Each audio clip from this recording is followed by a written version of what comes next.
Arrancamos este análisis sumergiéndonos en una fecha que, marcó un antes y un después, la madrugada del 9 de agosto de 1969. Ese día, en una mansión de Cielo Drive en Los Ángeles, ocurrió algo que destrozó por completo esa imagen idílica del Hollywood de los 60 y sembró el pánico. Hoy vamos a explorar los brutales asesinatos vinculados a Charles Manson, centrándonos sobre todo en lo que pasó esa noche y la siguiente.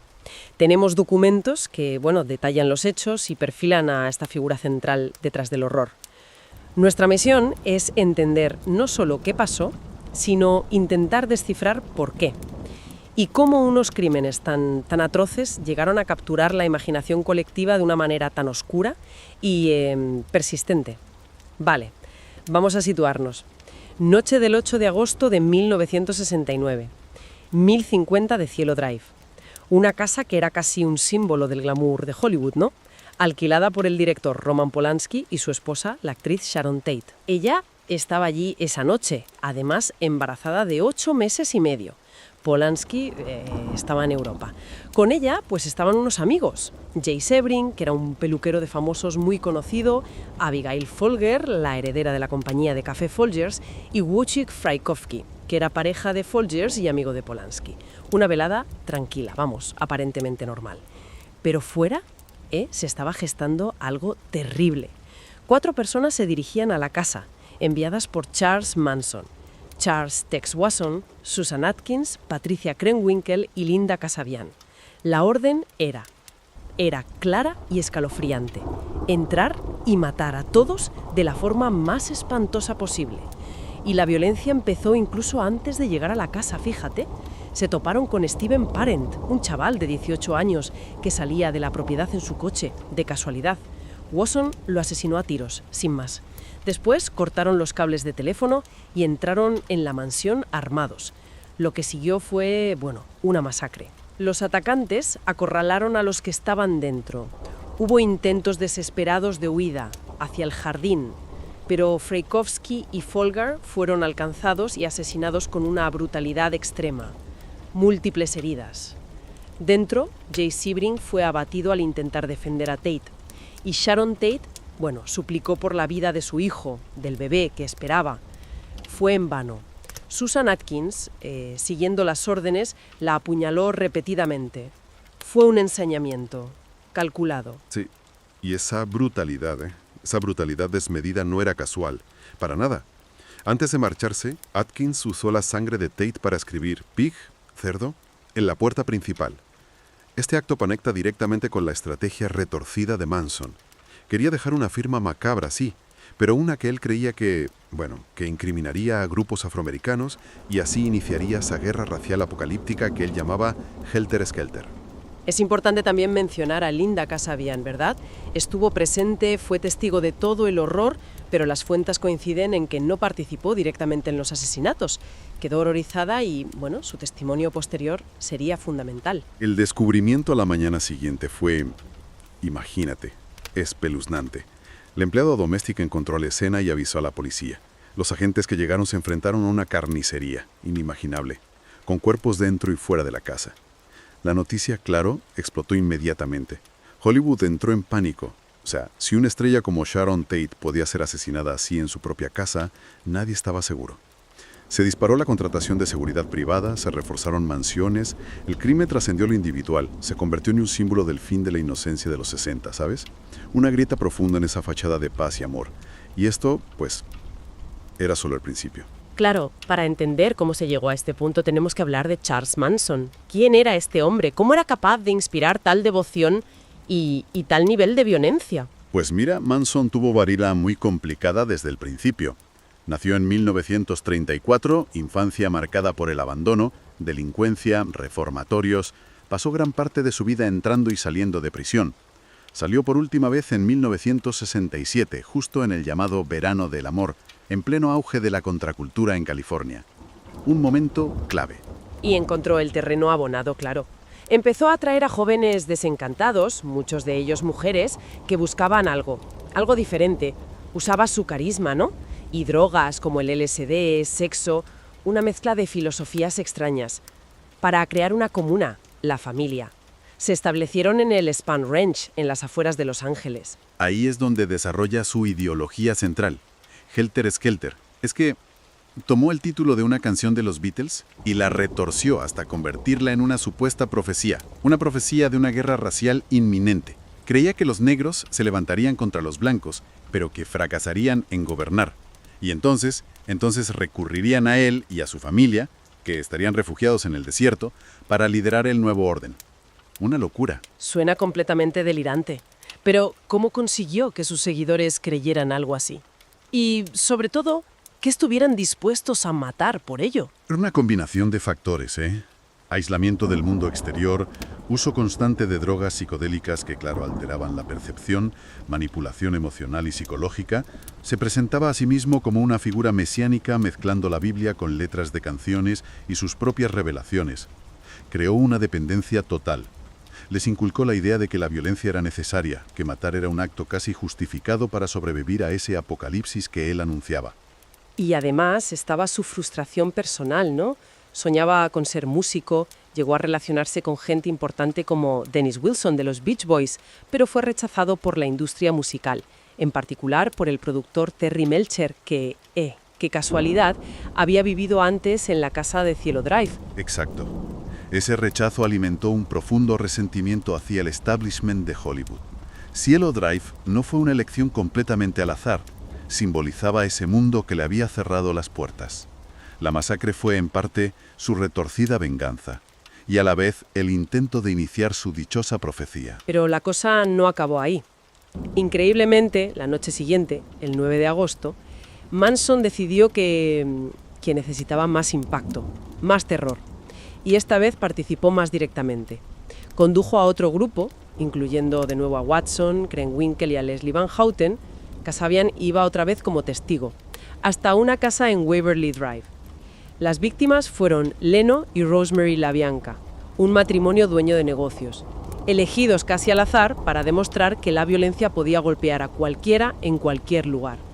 Una forma de extender el pánico.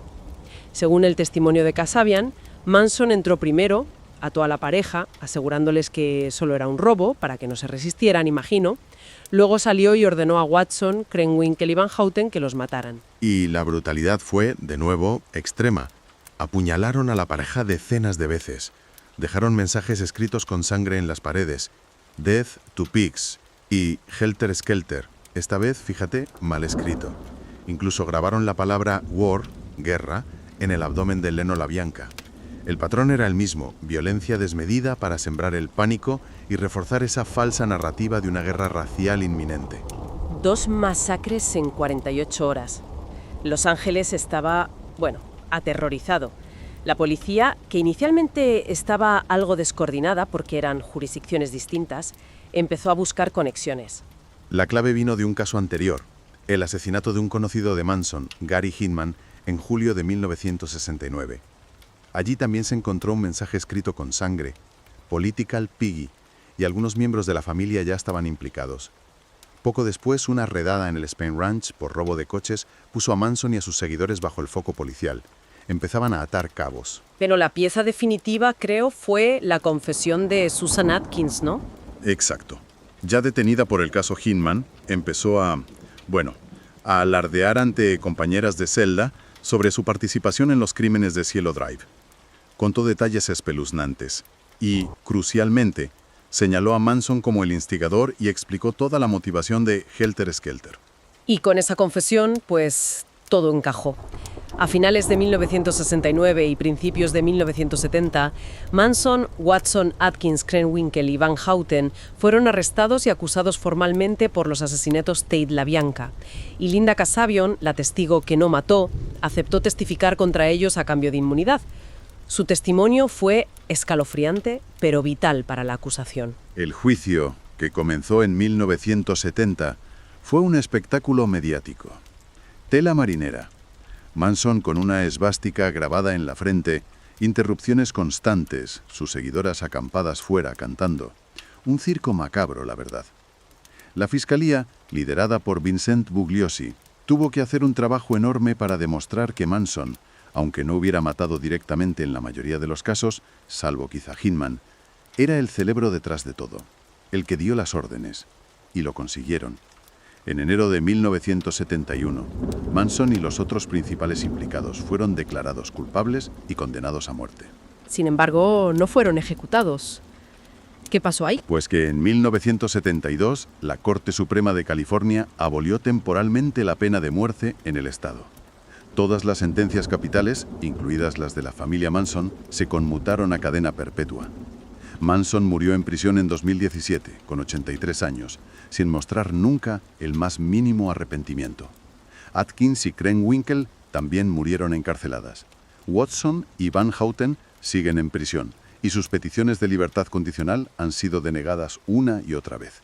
Entonces, recapitulando un poco, 2 noches de asesinatos brutales orquestados por Manson a través de una manipulación extrema, usando a sus seguidores como instrumentos para ejecutar su visión apocalíptica de Helter Skelter. Exacto. Y más allá de las vidas que se perdieron, que es lo más trágico, estos crímenes destrozaron la sensación de seguridad y marcaron un punto de inflexión cultural. El fin simbólico de esa utopía hippie de los 60s y la revelación de su lado más oscuro. El horror y la fascinación morbosa que generan perduran hasta hoy.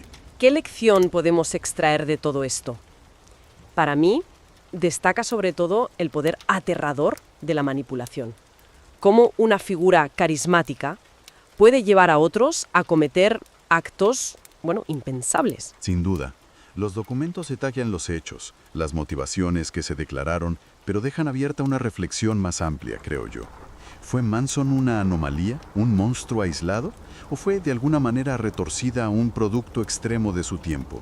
Es decir, ¿pudo la propia contracultura, con su énfasis en romper normas, en buscar líderes alternativos, crear sin querer un espacio donde personalidades como la suya pudieran encontrar cierto eco y llevar sus delirios a consecuencias tan terribles? No hay respuestas fáciles, desde luego, pero es una pregunta que sigue resonando sobre ese oscuro capítulo de finales de los 60, algo sobre lo que merece la pena seguir pensando. La madrugada del 9 de agosto de 1969 marcó un antes y un después en la historia del crimen y del imaginario colectivo de los Estados Unidos. Aquel día, en una mansión de Cielo Drive, en las colinas de Los Ángeles, ocurrió un asesinato tan brutal, tan incomprensible y macabro, que aún hoy sigue resonando como uno de los crímenes más perturbadores del siglo XX. La víctima central fue Sharon Tate, actriz de cine y modelo, esposa del director Roman Polanski, y símbolo de una generación que vivía entre el glamour de Hollywood y la libertad de finales de los años 60. Sharon estaba embarazada de 8 meses y medio. Su vida parecía estar en su punto más alto. Una carrera prometedora en el cine, un matrimonio con uno de los cineastas más aclamados del momento y un futuro familiar que estaba a punto de comenzar. Pero esa noche todo se torció de una manera inimaginable. La casa en el número 10050 de Cielo Drive había sido alquilada por Polanski y Tate unos meses antes.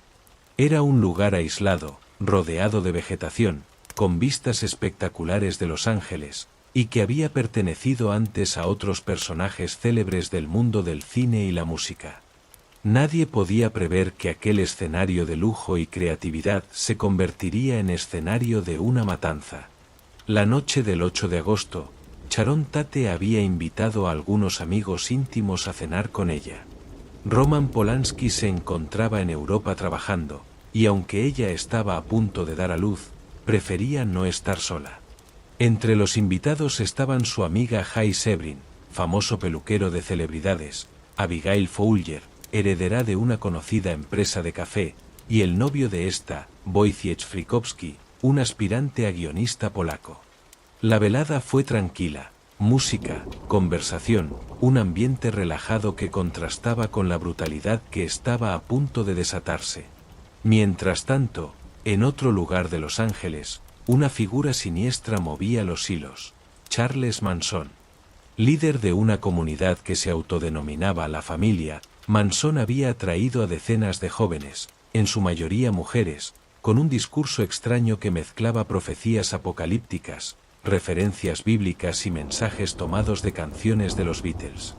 Según él, se acercaba un enfrentamiento racial de dimensiones bíblicas, y su grupo sería el elegido para sobrevivir y dominar el nuevo orden. Manson creía que aquel conflicto, al que llamaba Helter Skelter, tomando el título de una canción de los Beatles, podía acelerarse si se cometían asesinatos brutales que aparentaran ser obra de personas afroamericanas.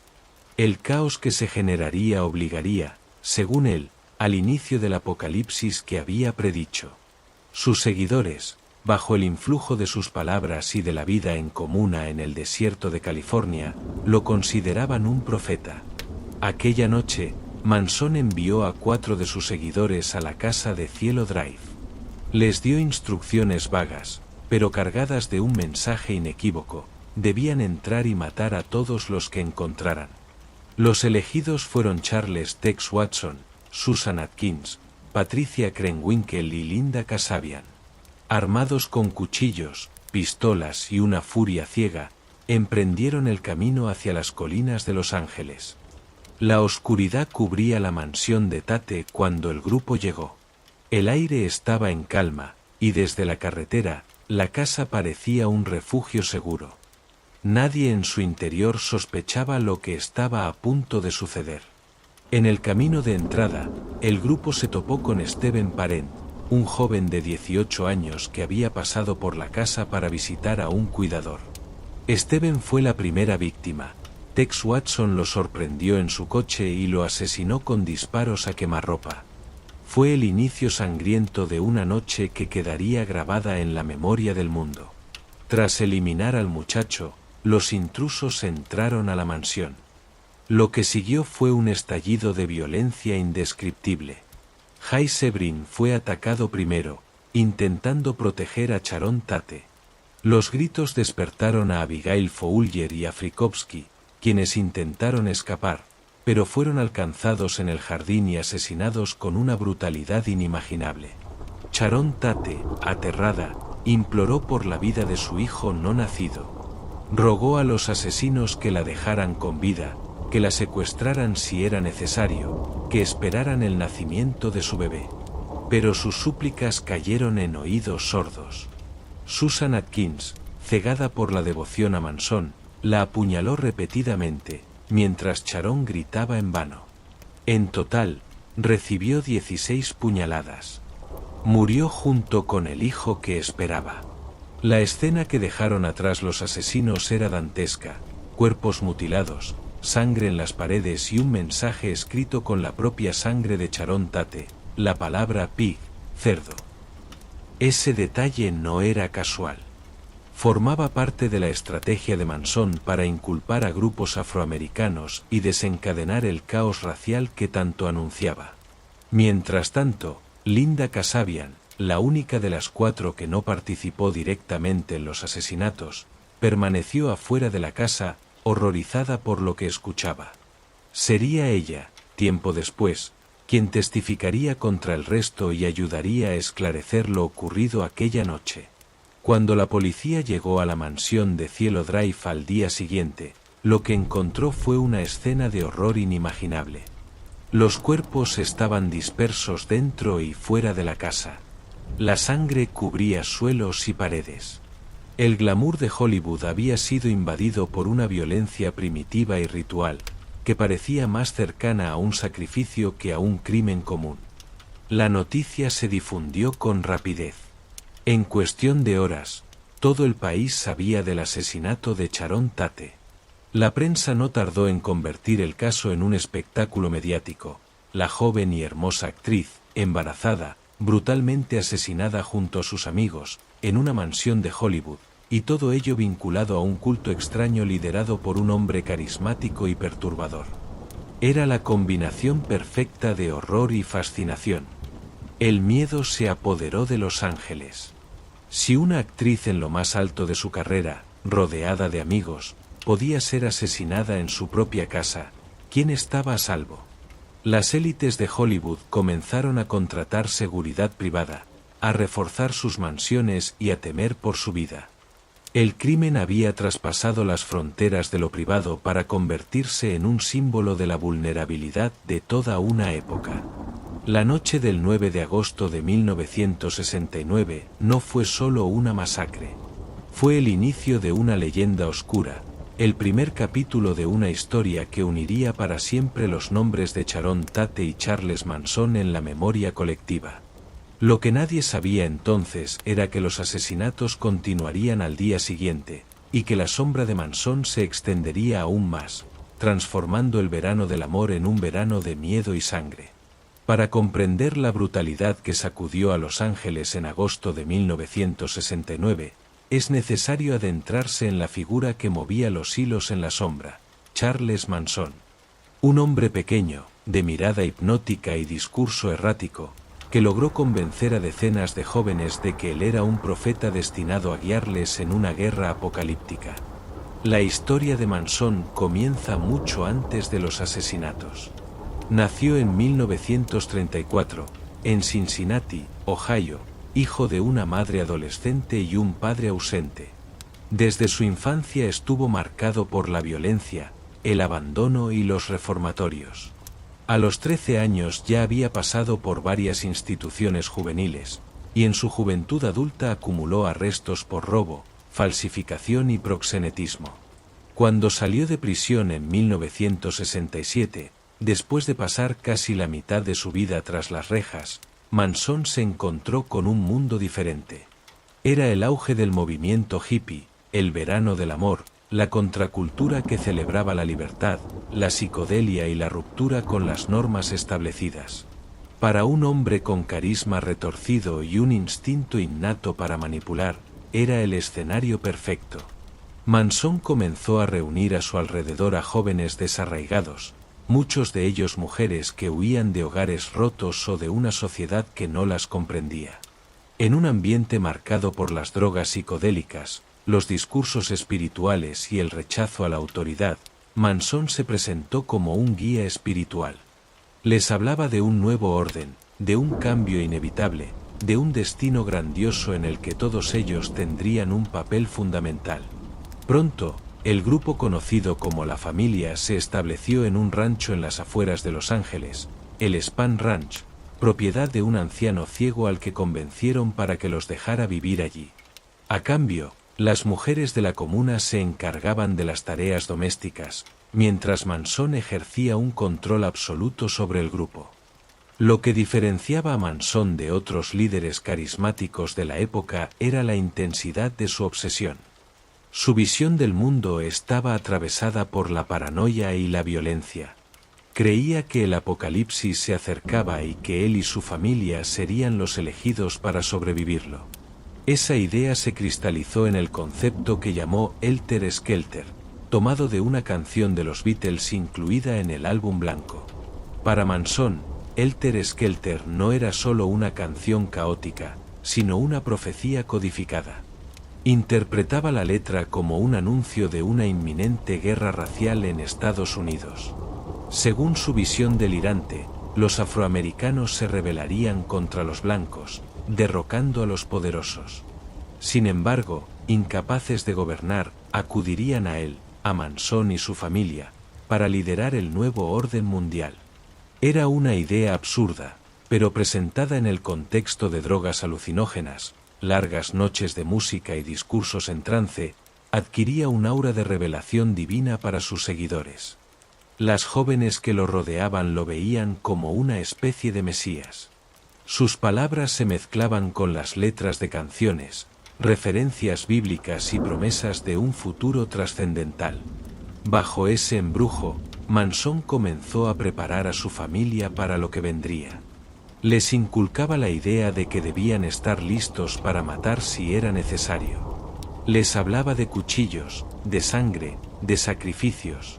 Poco a poco, los fue separando del mundo exterior. Ya no eran individuos, sino piezas de un plan apocalíptico. La dinámica en el rancho era inquietante. Las drogas fluían libremente, los roles estaban claramente definidos, y Manson utilizaba el sexo como herramienta de control. Los hombres respondían a sus órdenes, pero eran las mujeres las más devotas, dispuestas a cualquier cosa con tal de complacerlo.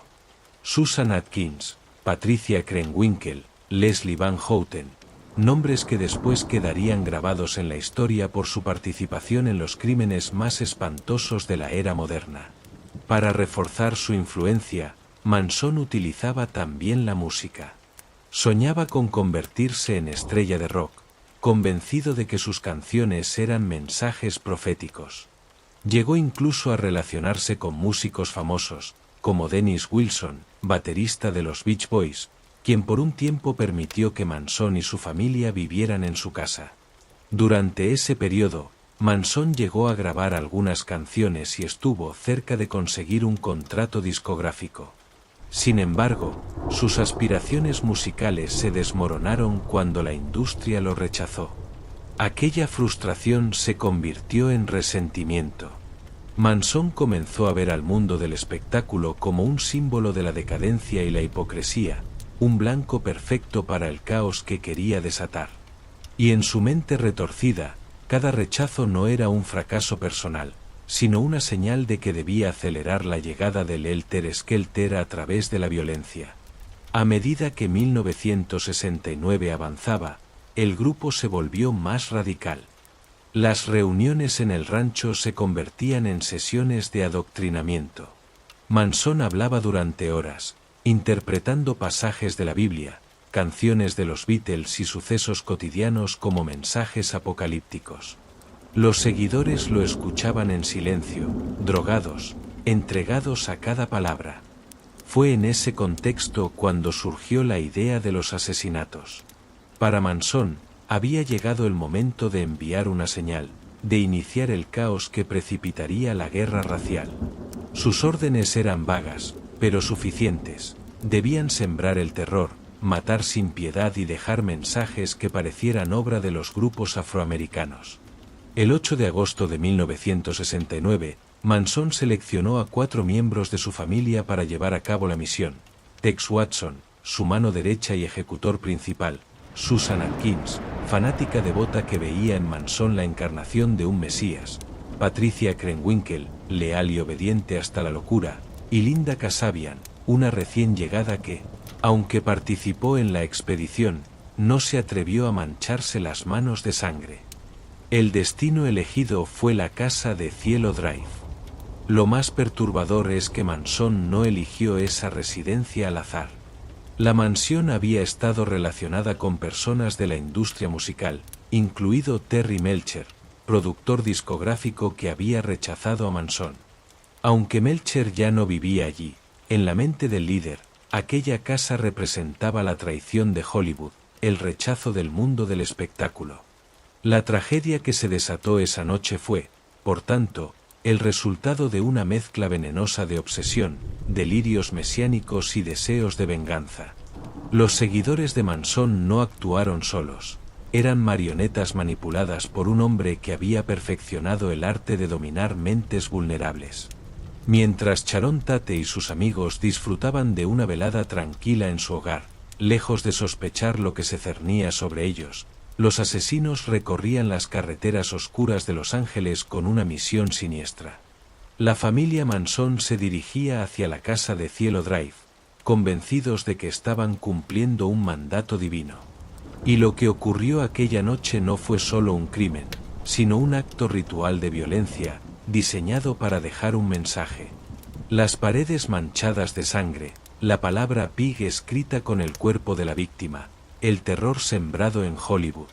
Todo respondía a la lógica distorsionada de Charles Manson y su apocalipsis soñado. El asesinato de Sharon Tate y sus amigos no puede entenderse sin la figura de Manson. No fue un crimen común, no fue un asalto improvisado. Fue el resultado de años de manipulación, de la creación de un culto en torno a un hombre que supo disfrazar su odio y su frustración bajo un discurso mesiánico.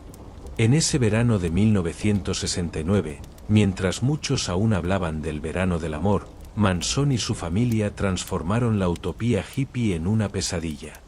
Convirtieron el sueño de paz y libertad en una espiral de violencia y muerte. Y lo más aterrador es que aquella noche en Cielo Drive fue solo el principio. Manson no se detendría. Su hambre de caos lo llevaría a ordenar más asesinatos, extendiendo aún más el miedo que se apoderó de Los Ángeles. La noche del 8 de agosto de 1969, la mansión de Cielo Drive se encontraba envuelta en una calma engañosa. Desde la carretera, la casa parecía un refugio seguro, iluminada con luces suaves y aislada por la vegetación de las colinas. En su interior, Sharon Tate, embarazada de 8 meses y medio, compartía una velada tranquila con sus amigos más cercanos. Roman Polanski estaba en Londres, trabajando en un proyecto, y Sharon había decidido rodearse de compañía para no pasar la noche sola. Con ella se encontraban Jay Sebring, su antiguo novio y amigo íntimo, estilista de celebridades, Abigail Folger, heredera de la fortuna de la marca de café Folgers, y el novio de esta, Wojciech Frykowski, escritor polaco y amigo de Polanski. Todos se conocían bien, y la velada transcurría entre conversaciones, música y cigarrillos, sin que ninguno sospechara que la muerte ya había puesto rumbo hacia ellos. En algún punto de la carretera, 4 figuras se desplazaban en silencio hacia la mansión. Eran Charles Tex Watson, Susan Atkins, Patricia Krenwinkel y Linda Kasabian, enviados por Charles Manson con órdenes directas: entren a esa casa y maten a todos los que encuentren. No había instrucciones precisas sobre cómo hacerlo, la brutalidad quedaba a discreción de los ejecutores. La primera víctima de la noche fue un joven inocente que nada tenía que ver con lo que ocurriría después. Stephen Parent, de apenas 18 años, había pasado por la casa para visitar al cuidador de la propiedad. Cuando intentaba salir en su coche, se encontró con Tex Watson. El muchacho, sorprendido, levantó las manos, suplicando. Tex no dudó, disparó varias veces a quemarropa, acabando con su vida de manera instantánea. El cuerpo de Stephen quedó en el asiento, convertido en la señal inicial de la masacre que apenas comenzaba. Tras asesinar a Stephen, Tex cortó los cables telefónicos de la casa y se acercó con las mujeres hacia la entrada. Linda Kasabian, aunque formaba parte del grupo, se quedó rezagada, horrorizada por lo que acababa de ver. Fue, en efecto, la única que aquella noche no manchó sus manos con sangre. El interior de la casa estaba en silencio. Tex y las 2 mujeres entraron armados con cuchillos y una pistola. Cuando Jay Sebring fue sorprendido, trató de resistirse. Gritó, intentando proteger a Sharon Tate. Tex lo golpeó con la pistola y luego lo apuñaló repetidas veces hasta acabar con su vida. Los gritos despertaron al resto de los invitados, desatando un caos desesperado. Wojciech Frykowski, al escuchar la conmoción, intentó escapar por la puerta principal. Apenas alcanzó el jardín cuando fue alcanzado por Tex y Patricia. La lucha fue feroz. Frykowski recibió golpes brutales, disparos y decenas de puñaladas.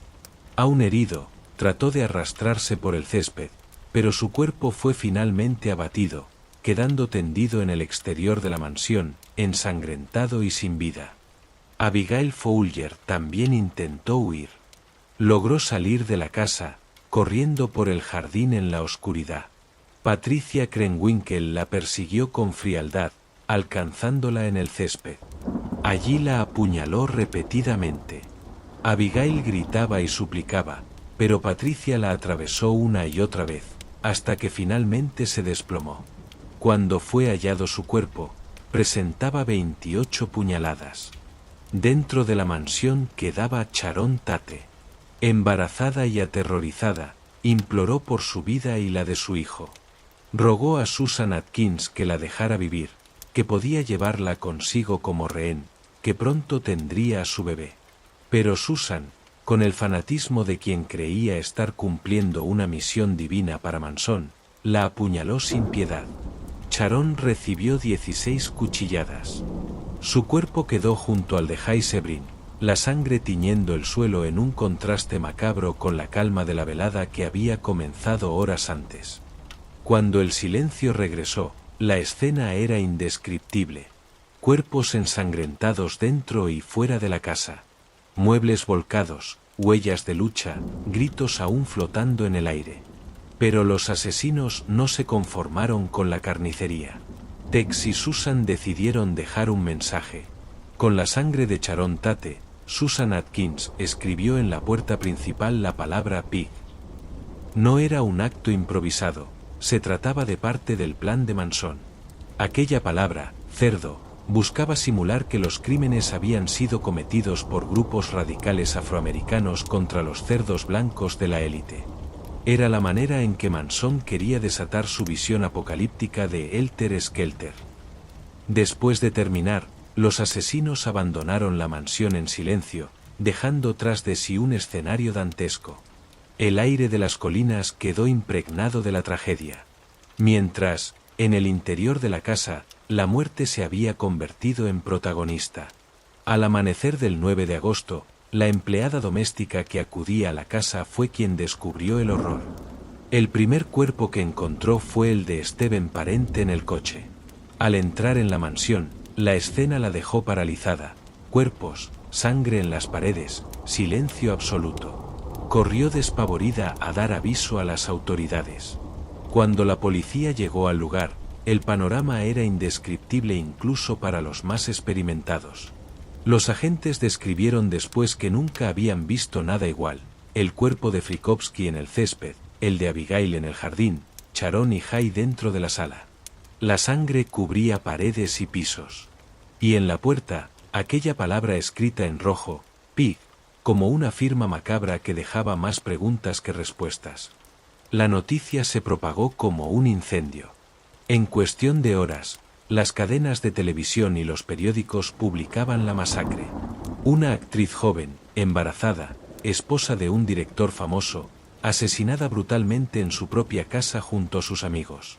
La historia era demasiado perturbadora, demasiado cinematográfica, demasiado atroz para no convertirse en un fenómeno mediático. Hollywood se sumió en el miedo. Actores, músicos y productores comenzaron a reforzar sus mansiones, a contratar seguridad privada. Si Sharon Tate podía morir en esas circunstancias, cualquiera podía ser víctima. El crimen no solo había acabado con 5 vidas, había destruido la sensación de seguridad en la élite artística de Los Ángeles. La masacre de Cielo Drive fue un ritual sangriento, planeado por un hombre que no estuvo presente, pero cuyas órdenes se ejecutaron con devoción fanática. Charles Manson no tocó un arma esa noche, pero cada puñalada, cada disparo, cada gota de sangre derramada, llevaba su sello. Y lo más espeluznante es que aquella no sería la única matanza. Mientras la ciudad aún temblaba por el horror de lo ocurrido en Cielo Drive, Manson ya tenía en mente otro asesinato, aún más brutal, que ocurriría apenas una noche después. La ciudad de Los Ángeles apenas comenzaba a asimilar el horror de la masacre en la mansión de Cielo Drive cuando, al caer la noche del 9 de agosto de 1969, otro acto de violencia estaba a punto de sacudirla aún más. Charles Manson, insatisfecho con el impacto de la primera matanza, decidió que era necesario seguir con el plan. En su mente delirante, el caos debía extenderse. El asesinato de Sharon Tate y sus amigos no era suficiente para encender el fuego de la guerra racial que Manson creía inminente. Quería más sangre, más mensajes, más terror. Así que aquella noche reunió nuevamente a algunos de sus seguidores y les dio instrucciones precisas: hagan lo mismo que anoche, pero mejor. El nuevo destino fueron los suburbios residenciales de Los Ángeles. Allí, en una casa de aspecto apacible en Waverly Drive, vivían Leno y Rosemary LaBianca, un matrimonio acomodado. Él, empresario del mundo de los supermercados; ella, propietaria de una boutique de ropa. Personas comunes, alejadas del glamour de Hollywood, sin relación alguna con Sharon Tate o Roman Polanski. Precisamente por eso fueron elegidos. Manson quería demostrar que el terror podía alcanzar a cualquiera. Aquella noche, Manson condujo él mismo a sus seguidores hasta la casa de los LaBianca. Con él iban Tex Watson, Patricia Krenwinkel, Leslie Van Houten y Linda Kasabian. Manson entró primero a la vivienda para asegurarse de que la pareja estaba presente. Sorprendió a Leno en el salón, lo ató y lo tranquilizó diciéndole que no les harían daño, que solo querían robar. Luego fue al dormitorio, donde se encontraba Rosemary, y la sometió con la misma falsa calma.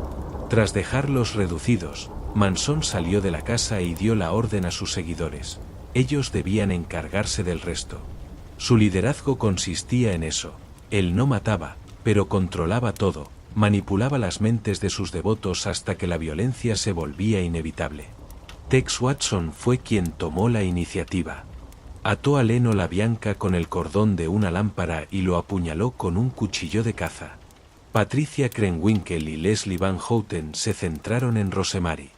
La mujer luchó desesperadamente, pero fue sometida y apuñalada repetidas veces. Entre las dos le dieron más de 40 cuchilladas. La escena fue una orgía de sangre y violencia gratuita, ejecutada con frialdad y fanatismo.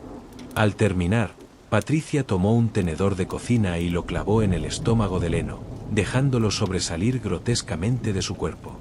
En la piel de su abdomen, Tex escribió la palabra war, guerra.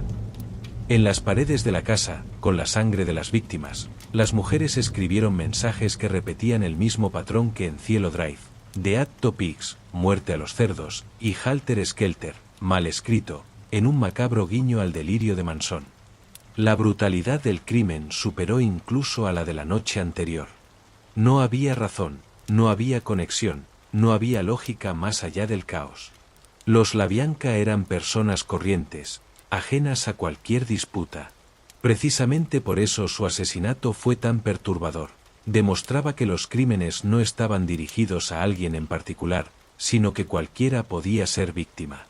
Mientras tanto, Linda Kasabian, al igual que la noche anterior, se mantuvo al margen. Observaba horrorizada, incapaz de intervenir, pero sin participar directamente en los asesinatos. Años después, su testimonio sería crucial en los juicios, describiendo con detalle la locura que dominaba a la familia Manson. Cuando los cuerpos fueron descubiertos al día siguiente, la ciudad de Los Ángeles entró en estado de pánico absoluto.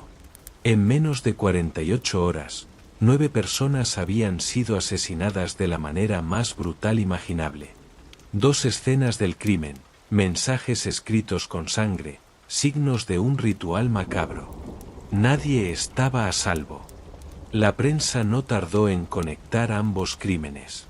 Las similitudes eran evidentes: la violencia desmedida, las inscripciones en las paredes, el carácter aparentemente aleatorio de las víctimas. Los periódicos publicaban titulares en mayúsculas: asesinatos satánicos en Los Ángeles, Hollywood bajo el terror, nadie está seguro. Las estrellas de cine y televisión comenzaron a blindar sus mansiones. Se instalaron sistemas de alarma, se contrataron guardias armados, se organizaron patrullas privadas en los barrios más lujosos. Los Ángeles, acostumbrada al brillo de Hollywood, se sumió en un clima de miedo. El verano del amor había terminado. El verano del terror había comenzado. La policía, por su parte, estaba desbordada. Aunque los crímenes de Cielo Drive y los LaBianca compartían señales obvias, las investigaciones se llevaron por separado. La descoordinación, unida al pánico mediático, complicaba aún más la búsqueda de respuestas. ¿Quién podía haber cometido actos tan atroces? ¿Se trataba de un asesino serial, de un culto satánico, de una conspiración? Las teorías crecían tan rápido como el miedo. Mientras tanto, en el Spahn Ranch, Manson celebraba. Para él, los asesinatos eran un triunfo, la señal de que su Helter Skelter había comenzado. Sus seguidores lo miraban con devoción, convencidos de que estaban cumpliendo un destino profético. La sangre derramada era, para ellos, el sacrificio necesario para dar inicio a una nueva era. Lo más aterrador es que, después de 2 noches de carnicería, Manson planeaba más. La violencia no era un fin en sí mismo, sino un medio para desatar el caos. Cada asesinato, cada mensaje, era parte de un guión escrito en su mente, una obra macabra donde él era el director absoluto. Pero lo que Manson no sabía es que el terror que había sembrado también traería consigo la atención de las autoridades y de la prensa, que no tardarían en acercarse peligrosamente a su mundo. La ola de miedo que había provocado se convertiría, con el tiempo, en la causa de su caída. En aquel agosto de 1969, sin embargo, todo era incertidumbre. Los Ángeles se había transformado en un escenario de paranoia y desconfianza. La sensación de seguridad se había evaporado. Nadie podía dormir tranquilo, porque la idea más perturbadora flotaba en el aire. Los asesinos podían estar en cualquier parte, y podían elegir a cualquiera. Tras las noches sangrientas del 8 y 9 de agosto de 1969, Los Ángeles entró en una espiral de miedo como nunca antes. El asesinato de Sharon Tate y sus amigos, seguido apenas 24 horas después por la masacre de los LaBianca, convirtió la ciudad en un escenario de paranoia colectiva. Nadie se sentía seguro. Las mansiones de Hollywood reforzaban sus puertas, las estrellas contrataban seguridad privada, y los titulares de la prensa alimentaban un clima de histeria. Asesinos satánicos sueltos en Los Ángeles, Hollywood bajo ataque, cualquiera puede ser la próxima víctima. La policía, mientras tanto, estaba desbordada. Los crímenes presentaban similitudes claras, brutalidad extrema, mensajes escritos con sangre, ausencia de un motivo evidente.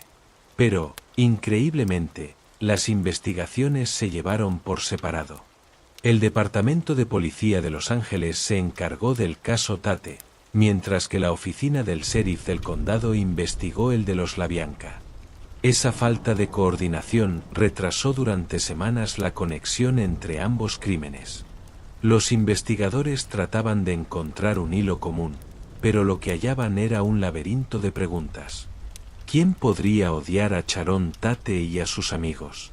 ¿Qué significaban aquellas palabras escritas en sangre? Pig, de Atto Pigs, Halter Skelter.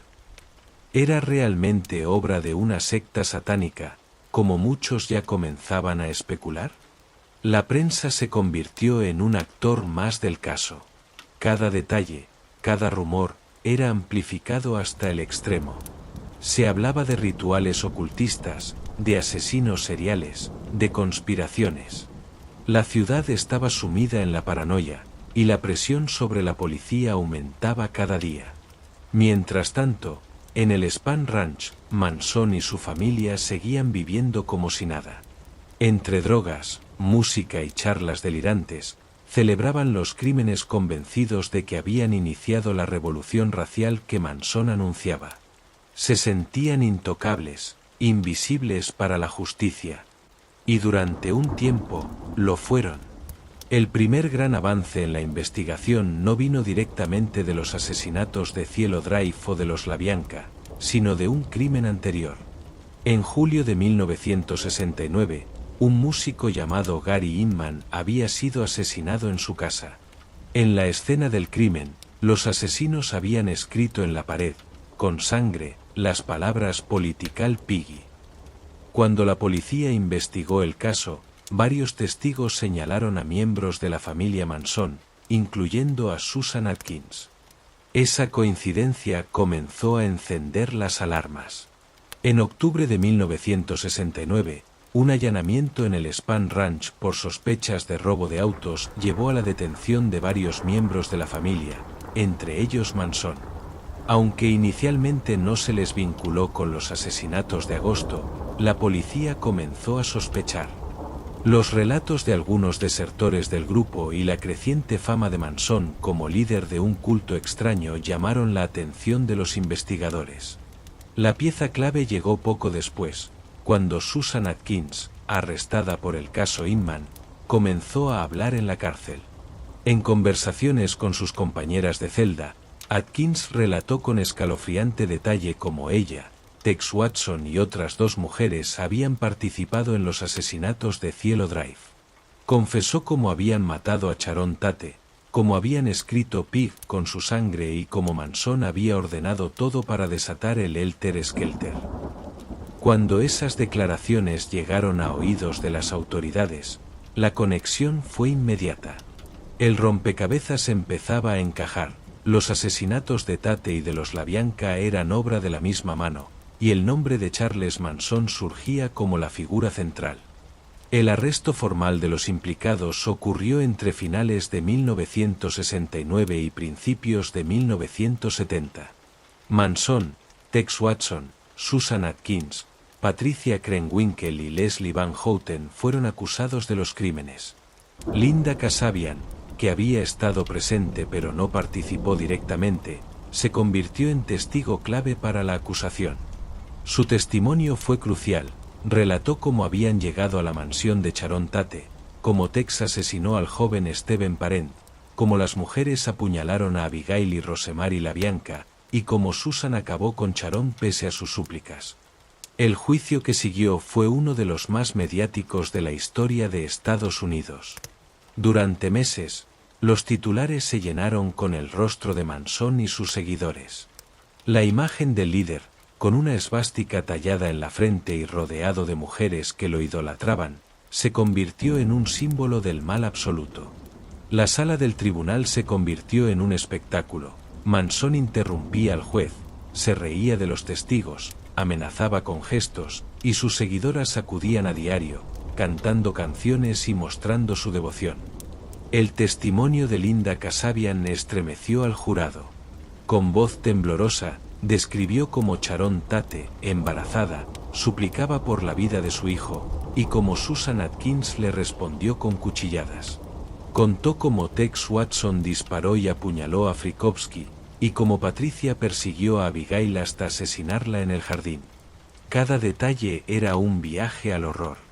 La defensa intentó argumentar que Manson no había matado a nadie, que él no estuvo en la casa de Cielo Drive ni en la de los LaBianca. Pero la fiscalía fue clara. Manson no necesitaba ensuciarse las manos, porque había manipulado y ordenado los crímenes. Él era el cerebro, el director de aquella obra macabra. Y eso bastaba para considerarlo culpable. En enero de 1971, el jurado declaró a Charles Manson, Tex Watson, Susan Atkins y Patricia Krenwinkel culpables de los asesinatos de Sharon Tate y sus amigos. Poco después, Leslie Van Houten fue hallada culpable de los crímenes de los LaBianca. Todos fueron condenados a la pena de muerte. Sin embargo, en 1972, el estado de California abolió temporalmente la pena capital. Las sentencias de muerte se conmutaron por cadenas perpetuas. Desde entonces, Manson y sus seguidoras permanecieron en prisión hasta el final de sus días. Manson murió en 2017, tras pasar más de 40 años encarcelado, sin mostrar nunca arrepentimiento. El juicio de Charles Manson fue mucho más que un proceso judicial, fue un espectáculo mediático, un símbolo del fin de una era. Representó la cara más oscura del movimiento hippie, la evidencia de cómo la libertad y el idealismo podían ser corrompidos por un líder manipulador y un grupo de jóvenes vulnerables. La sociedad estadounidense quedó marcada. Las imágenes de Sharon Tate, joven, embarazada, sonriente en fotografías, contrastaban con los detalles de su brutal asesinato. El horror de Cielo Drive se convirtió en una cicatriz imborrable en la memoria de Hollywood y del país entero. El juicio de Charles Manson y sus seguidores había terminado, las condenas estaban dictadas, y la sociedad estadounidense trataba de comprender lo que había ocurrido. Pero el eco de los crímenes de Cielo Drive y de la familia LaBianca no se desvaneció. Al contrario, con el paso de los años, la figura de Sharon Tate y la sombra de Charles Manson se convirtieron en símbolos de una época, de un cambio cultural abrupto y de un miedo colectivo que aún perdura. Sharon Tate representaba la inocencia, la belleza y la promesa de un futuro brillante. Con apenas 26 años, ya había logrado abrirse camino en Hollywood, y estaba casada con un director de cine en ascenso, Roman Polanski. Su embarazo simbolizaba el comienzo de una nueva etapa en su vida, la maternidad. La brutalidad con la que fue asesinada, junto a su hijo no nacido, convirtió su imagen en un mártir de la violencia irracional. Las fotografías de Charon, sonriente y radiante en sesiones de moda, contrastaban dolorosamente con las crónicas que narraban sus súplicas antes de morir. La memoria de Charon quedó marcada para siempre por aquel crimen, pero también inspiró homenajes, libros, películas y reflexiones sobre la fragilidad de la vida en un mundo aparentemente seguro. Su hermana, Debra Tate, dedicó gran parte de su vida a preservar su legado y a asegurarse de que los responsables nunca obtuvieran la libertad condicional. Por otro lado, la figura de Charles Manson se convirtió en sinónimo de maldad y manipulación. Aunque no empuñó el cuchillo ni disparó un arma aquella noche, su capacidad para controlar y fanatizar a sus seguidores lo situó como un icono oscuro del crimen. Su rostro, con la esvástica tallada en la frente, apareció en portadas de revistas, documentales y hasta en camisetas, como un recordatorio inquietante de hasta dónde puede llegar el poder de la manipulación psicológica. El caso Manson fue mucho más que un juicio. Representó el final del sueño hippie de los años 60. Hasta ese momento, el movimiento de la contracultura había estado asociado con la paz, el amor libre, la música y la esperanza de un mundo distinto. Pero tras los asesinatos de 1969, la percepción cambió. La imagen de jóvenes descalzos, con flores en el pelo, se mezcló con la de muchachas empuñando cuchillos bajo las órdenes de un líder mesiánico. El idealismo se vio contaminado por la violencia. El verano del amor quedó sepultado bajo el verano del miedo. En el imaginario colectivo, los crímenes de Manson marcaron un antes y un después. Fue como si la sociedad estadounidense hubiera perdido su inocencia. La idea de que un grupo de jóvenes podía ser manipulado hasta el punto de cometer asesinatos rituales estremeció a millones de personas. Y la sensación de vulnerabilidad se extendió incluso a las élites más poderosas. Si Sharon Tate podía morir en su propia mansión, cualquiera podía ser víctima. El eco cultural del caso se prolongó durante décadas. Películas, libros, canciones y documentales retomaron la historia una y otra vez, explorando sus ángulos más macabros. Directores de cine recrearon los hechos, músicos escribieron sobre ellos, escritores investigaron cada detalle. La fascinación por el mal, encarnado en Manson, y la tragedia de Charon, como símbolo de pureza arrebatada, se convirtieron en un relato perpetuo. Charles Manson murió en prisión en 2017, a los 83 años, después de pasar casi toda su vida tras las rejas. Nunca mostró arrepentimiento.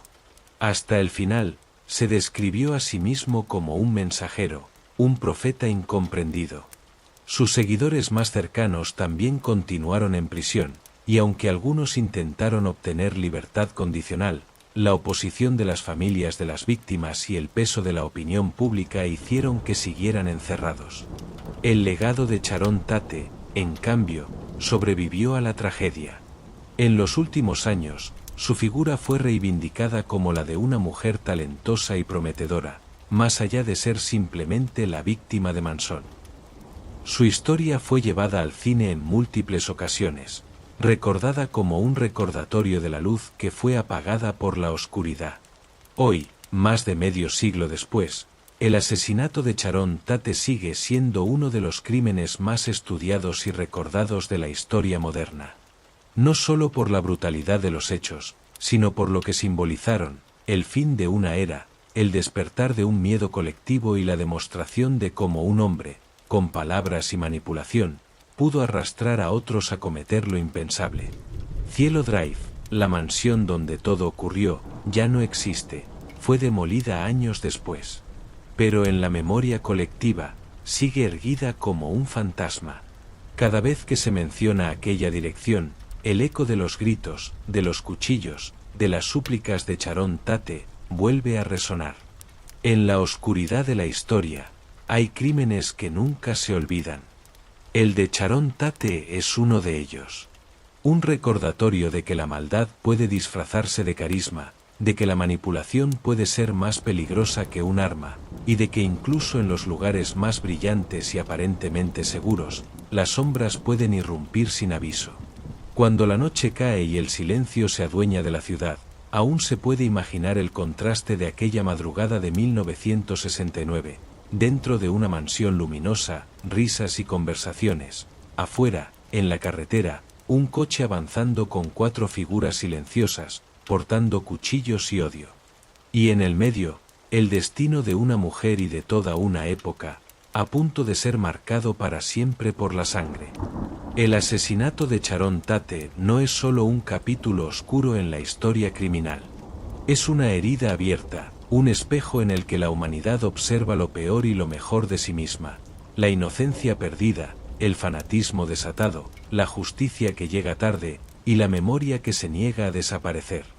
Porque Sharon Tate no es solo la víctima de un crimen.